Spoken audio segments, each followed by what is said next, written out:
This started with one canceled fight and spiraled into an internet war that destroyed a career. Just recently, Craig Jones, one of the best grapplers on the planet, didn't just win an argument, he exposed a massive secret about Olympic gold medalist Gable Steveson that everyone thought was buried forever. The fallout is already costing Gable millions of dollars in contracts and has completely shattered his public image.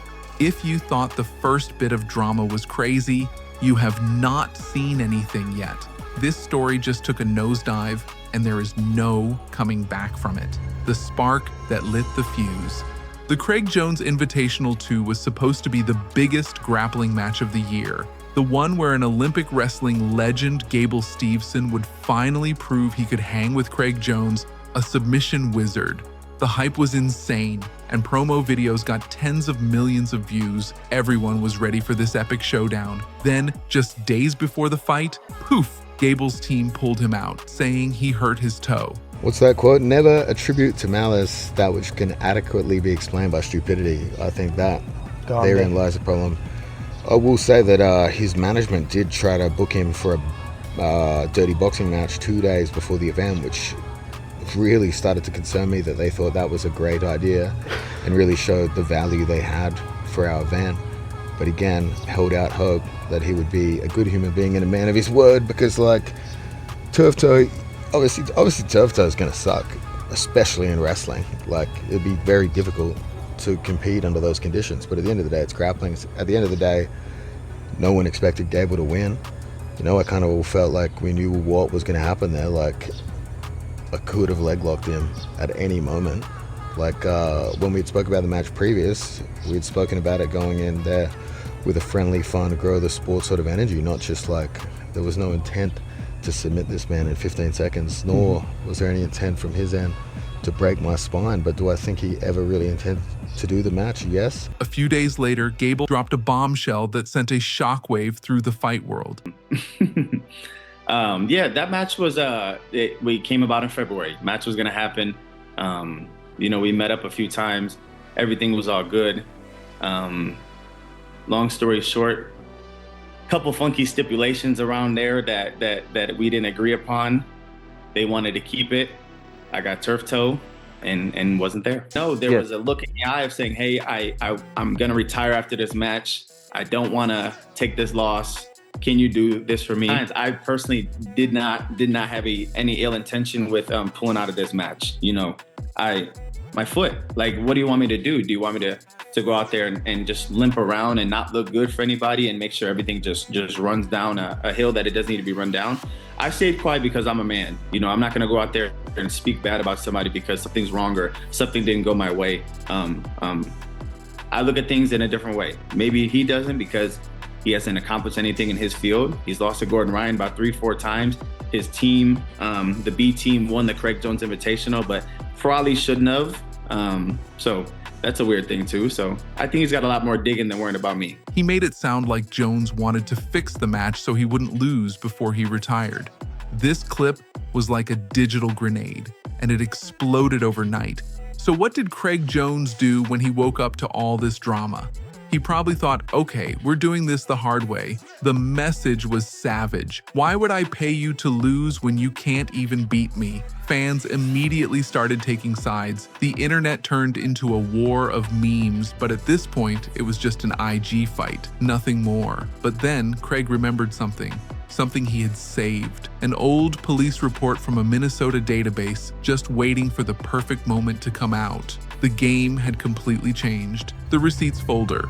And this is where the story gets super dark and crazy. The truth is, back in June 2019, Gable Steveson and one of his teammates were arrested. A female student had reported a rape, which led to them being arrested on suspicion of criminal sexual conduct. The police investigated, they interviewed people, they collected rape kit DNA, and they sent potential charges to the county attorney. But the case never went to trial. In December 2019, the prosecutor announced that they they wouldn't be charging Steveson and his teammate. Why? They said there was inadequate evidence, but there was a huge controversial catch. Minnesota had this insane law called the intoxication consent loophole. The law said that if a person was assaulted while intoxicated, they weren't considered mentally impaired if they had chosen to drink or do drugs. To put it simply, if someone drank so much they couldn't consent, the law didn't protect them in the same way. So while the charges were dropped, a lot of people didn't see it as him being proven innocent. They saw it as a legal technicality that killed the case. The story died down, and Steveson's PR team worked like crazy to scrub every mention of it from the internet. They hoped it would just disappear. But Craig Jones? Think about it differently. So when Gable Steveson accused him of fixing fights, Craig saw an opportunity. He reopened the devastating Gable Steveson sexual conduct case, and things got out of control. This might be the end of Gable's UFC before it even starts. UFC suits start sweating. Let's be real, the UFC loves a good comeback story. They love drama, but what they hate is a giant public relations disaster, especially one that could scare away sponsors. And that's exactly what Gable Steveson, the Olympic gold medalist, had just become. Before this, Steveson was their golden boy. The bosses at Endeavor were literally planning a massive heavyweight debut for him. We're talking a 7-figure contract, a piece of the pay-per-view money, the whole Disney package of stardom. He was the perfect athlete to cross over, an Olympic legend with a squeaky clean image. He even had a successful MMA debut, winning in 98 seconds. That was the plan. 30 minutes after Craig Jones's thread went live, the UFC's internal chats weren't just buzzing, they were on fire. Red flags were going up everywhere. By dinner time, ESPN was already calling, asking for comments on the Steveson situation. The damage was immediate. One huge Las Vegas sportsbook even pulled the betting odds on Steveson's UFC debut date. Sources inside Endeavor whispered that the multi-million-dollar offer wasn't officially gone. Not yet, but the message was clear.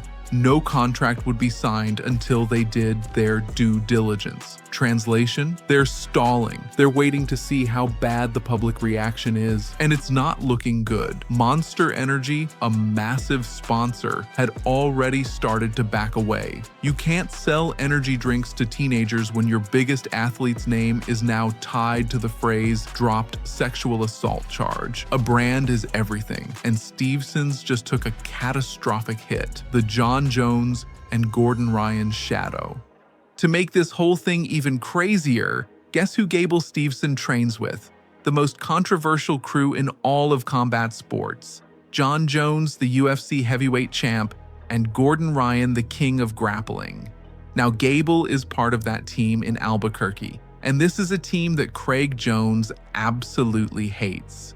Yeah, someone has to fly the wrestling flag, because as it stands, those flags are pride flags, in my opinion. Yeah, I mean, obviously, would-be MMA guru, and if the allegations he made against Jon Jones are correct, and there are many, and that's who Gable sees as his idol, and he also spends time with Cuckzilla, should have known better than to trust a man like that, you know? Craig's beef with Gordon Ryan is legendary and has been going on for years. Since 2021, they've accused each other of using steroids, of abuse, and all kinds of other things after their old team, the Danaher Death Squad, fell apart.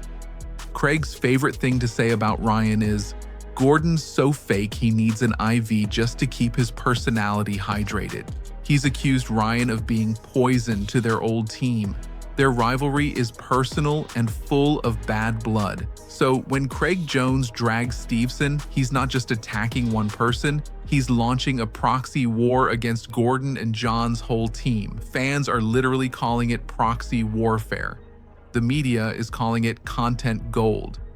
Jon Jones, who has had his own share of controversies, tried to be the peacemaker, but the internet, which never forgets, immediately roasted him. People flooded his replies, reminding him of all his own legal troubles and scandals. The hypocrisy was insane. One of the top posts perfectly summed it up, joking, "Craig's out here submitting 3 careers with 1 post. Is that an exaggeration? Maybe, but is it working? Absolutely. Career math. Let's do the cold, hard math on this career disaster. Gable Steveson's entire brand, his whole value, was built on being the perfect all-American good guy. That's what brands wanted to buy, the smiling giant who could win a gold medal. The second that perfect image cracked, the second these allegations came back up, all of that value disappeared. It's like watching a sandcastle get washed away by the ocean. One agent, speaking anonymously, estimated that Gable lost low 8 figures in cumulative deals in just 48 hours. That's not just one fight purse. We're talking endorsements, future contracts, and sponsorships that are now either on hold or gone forever. Meanwhile, on the other side of this internet war, Craig Jones is making bank. He's selling a ton of his online instructional videos with discount codes, and he's branded himself as the guy who tells the truth. He masterfully turned this scandal into a huge profit, while Steveson is bleeding sponsors and money. It's an insane contrast. What Gable could have done differently. Looking back, what could Gable have done to avoid this entire disaster? The smart move would have been to just stay completely silent about the match-fixing claims. If you pull out of a fight with an injury, you just heal up and come back and destroy your next opponent. You become a hero. Instead, he accused a super popular grappler, Craig Jones, of corruption with zero proof. A second option would have been to get ahead of the 2019 story himself. Imagine if he had done a big, emotional ESPN interview where he acknowledged what happened, expressed remorse for the situation, and promised to donate to a charity like RAINN. Many celebrities have survived scandals by owning their stories. Instead, Gable just hoped the past would stay buried. And Craig Jones, with just a few posts, reminded everyone that the internet never forgets. Fan reactions, the great divide. If you scroll through Instagram right now, you'll find two completely opposite sides to this story. On one side, you have people saying charges were dropped, leave the kid alone. They believe that once the legal system makes a decision, the case is closed. On the other side, a huge group is saying, where there's smoke, there's fire. They argue that dropped charges don't equal innocence, especially with that weird Minnesota law. They're focused on the moral side of it and the responsibility of being a public figure. This split is about more than just fighting. It reflects bigger arguments in society. But here's the wildest part. They'd still watch Steveson fight. This is the classic hypocrisy of fight fans. They might complain about the drama, but they are still totally captivated by it. Promoters know these numbers. They know that even though Steveson's image is wrecked, people's curiosity means his career isn't totally over. The door isn't locked, but it's definitely not wide open anymore. So no, Craig Jones didn't physically stop Gable Steveson from being able to fight, but he did something way more devastating in the modern world. He completely kneecapped the fairy tale brand that was supposed to make Steveson ultra rich and famous. What do you guys think? Did Craig Jones go too far, or is this all fair game? Drop your opinion in the comments below. I'm reading every single one.